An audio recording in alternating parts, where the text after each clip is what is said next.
Principal ma'am और उपस्थित सभी भैया और दीदीज को ढेर सारी शुभकामनाएं और हार्दिक बधाई। आज गणतंत्र का 75 वर्ष हमने पूरा कर लिया और 76वें वर्ष में हम प्रवेश कर रहे हैं। गणतंत्र दिवस की इस पावन पर्व पर आज यहाँ उपस्थित हम सभी गौरवान्वित हैं। खुशी और गर्व का यह पल है हम सब के लिए, क्योंकि ये 26 जनवरी सिर्फ एक तारीख नहीं है। यह 26 जनवरी सिर्फ एक तारीख नहीं है, यह हमारे संविधान का जन्मदिन है। यह हमारे संविधान का जन्मदिन है, हमारे लोकतंत्र का उत्सव है और हमारे देश की आस्था का प्रतीक है। हम इतिहास की किताबों में पढ़ते हैं कि 26 जनवरी 1950 को हमारे देश में हमारा अपना संविधान लागू हुआ था। लेकिन आज मैं आप सबसे पूछती हूँ कि क्या यह केवल इतिहास का पन्ना था या है? क्या यह सिर्फ इतिहास का पन्ना है या यह हम सब के लिए हमारा आज और हमारे आने वाला कल का आधार भी है? जब हम गणतंत्र शब्द सुनते हैं तो इसका मतलब होता है गण का तंत्र। गण यानी जनता, जनता का तंत्र यानी जनता का शासन। यह देश केवल नेताओं और अधिकारियों का नहीं है, बल्कि आप, मैं और हम सब नागरिकों का है जो यहाँ रहते हैं। एक शिक्षक होने के नाते यहाँ आज हम सब जितने भी लोग उपस्थित हैं सभी पेशे से शिक्षक हैं और यह शिक्षण संस्थान हमारी शिक्षा का मंदिर है।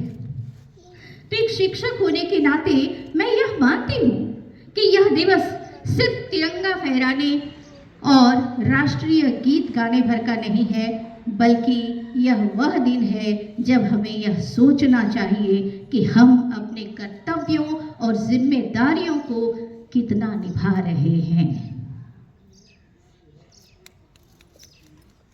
आप सभी यहाँ उपस्थित हैं, हम सब जिम्मेदारियों से बंधे हैं। अगर आप अपनी जिम्मेदारियों से भाग रहे हैं, अगर आप अपनी जिम्मेदारियों से भाग रहे हैं तो आप देश के सच्चे नागरिक नहीं कहला सकते। हम केवल पाठ पढ़ाने वाले शिक्षक नहीं हैं, हम केवल बच्चों को किताबी ज्ञान देने वाले शिक्षक नहीं हैं, बल्कि हमें अपने बच्चों को यह सिखाना चाहिए कि वे कैसे इस देश के एक जिम्मेदार नागरिक बने, कैसे इस देश को ऊंचाइयों तक ले जाने में अपनी अपनी भागीदारी निभाएं। हम उसे यह भी सिखाते हैं कि संविधान में लिखे गए समानता, न्याय और स्वतंत्रता के आदर्श केवल शब्द नहीं हैं, बल्कि जीवन जीने की कला सिखाते हैं हमें। गणतंत्र का मतलब क्या है? हम सब गणतंत्र दिवस मना रहे हैं। क्या आपको पता है गणतंत्र का मतलब? पहले तो मैंने जिम्मेदारियों के बारे में आपको बताया कि यदि हम जिम्मेदारियों से भाग रहे हैं तो हम सच्चे देशभक्त हैं ही नहीं।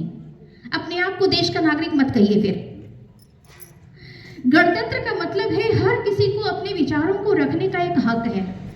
लेकिन यहाँ हम क्या करते हैं? अपनी बातें रखते हैं, दूसरों की नहीं सुनते।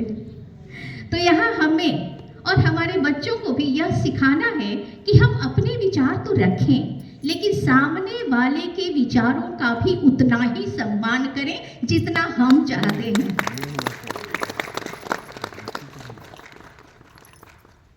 गणतंत्र सिर्फ हमें अपने अधिकारों की बात करना नहीं सिखाता, हमें अपने कर्तव्यों और जिम्मेदारियों को पूरे हृदय से पालन करना भी सिखाता है।